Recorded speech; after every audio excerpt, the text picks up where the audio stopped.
Have you ever felt it? That cold knot in your stomach when a trade starts to go wrong? You open a position, full of confidence, and then red. Just a little at first. But instead of cutting it, you just sit there, staring at the screen, and you start to hope. You tell yourself, it's just a pullback. It'll turn around any second now. That hope is the sweetest, most lethal poison in all of trading.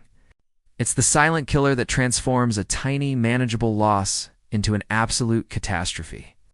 A single, stubborn decision, fueled by that toxic hope, has the power to erase months, sometimes even years, of hard-earned progress in the blink of an eye.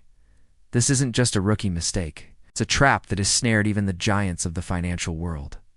Jesse Livermore, arguably one of the greatest traders who ever lived, a man who built and lost fortunes, confessed late in his life that his single biggest, most devastating mistake was failing to cut his losses the moment he knew he was wrong. If a titan like Livermore couldn't consistently escape this psychological trap, what chance do the rest of us really have? The story is a timeless tragedy, a script played out over and over again in the trading world. It always starts with a taste of success. A trader begins their journey, maybe with just $1,000, but it doesn't. The red on the screen gets deeper. Panic starts to mix with ego. They decide to average down, throwing more good money after bad, convinced that buying more at a lower price is a genius move that will amplify their comeback. They double their position, and then they do it again. Finally, after a period of denial, they force themselves to look at their account balance, and the screen delivers a brutal, soul-crushing verdict. The account is gone, wiped out. But the real pain, the wound that truly festers, isn't just the loss of money. Money can be earned again. The real devastation is the complete and utter annihilation of confidence. It's losing the fundamental belief that you can ever trust your own judgment again. It's the ghost that haunts every future decision, whispering doubts and fears. So why do we do this to ourselves? Why do we cling to a sinking ship with such fierce, self-destructive determination? The answer lies deep within our own psychology.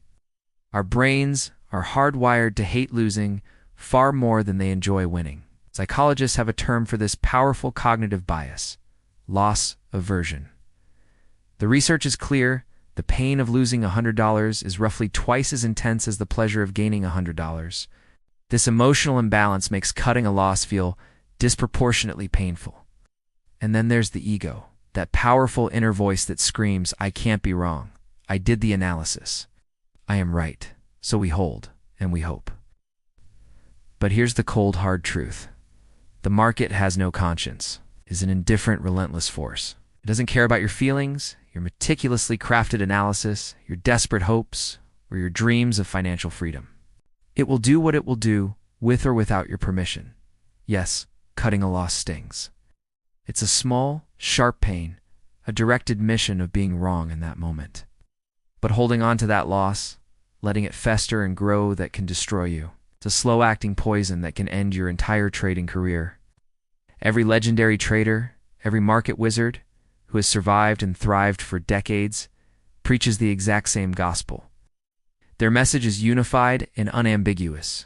Paul Tudor Jones, one of the most successful macro traders in history, famously keeps a simple sticky note on his desk that reads, "Losers average losers."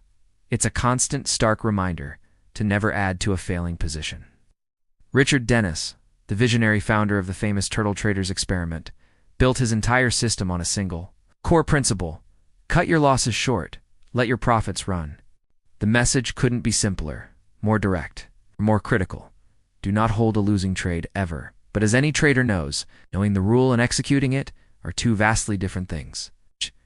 In the heat of the moment, when the market is moving against you and your money is on the line, emotion wages a war against discipline.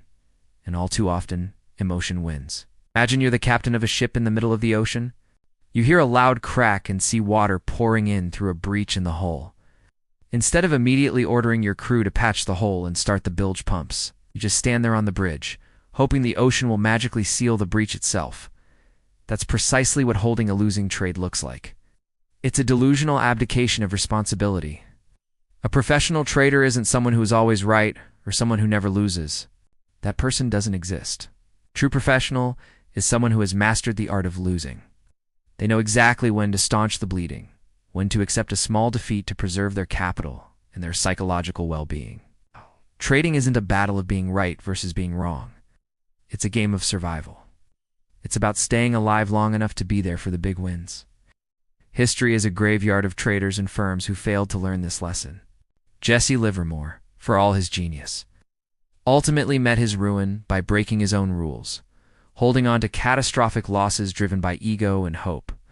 Long-term capital management, a hedge fund founded by Nobel Prize-winning economists and Wall Street's brightest minds, collapsed in spectacular fashion in 1998.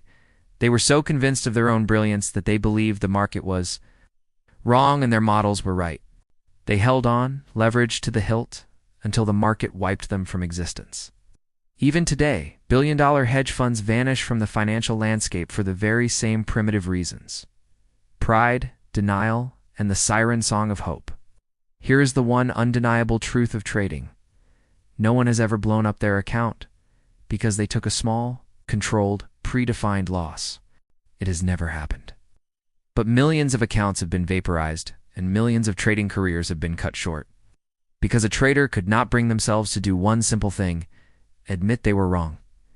Cutting a loss is not a sign of weakness. It is the ultimate act of strength, discipline, and professionalism. It is the dividing line that separates the survivors from the casualties in the unforgiving arena of the market. So, the next time you find yourself staring at a screen filled with red, watching a trade go against you, ask yourself a simple question. Do you want to be the captain who bravely abandons ship early, preserving your crew and resources to live and sail another day? Or do you want to be the one who stubbornly goes down with the ship, clutching the wheel in a final act of futile pride? Take a piece of paper right now. Write this down and tape it to the top of your monitor where you cannot miss it. I will cut my losses when I'm wrong. Because in the end, the difference between long-term success and ultimate ruin in trading isn't your intelligence, your strategy, or your indicators. It's your discipline.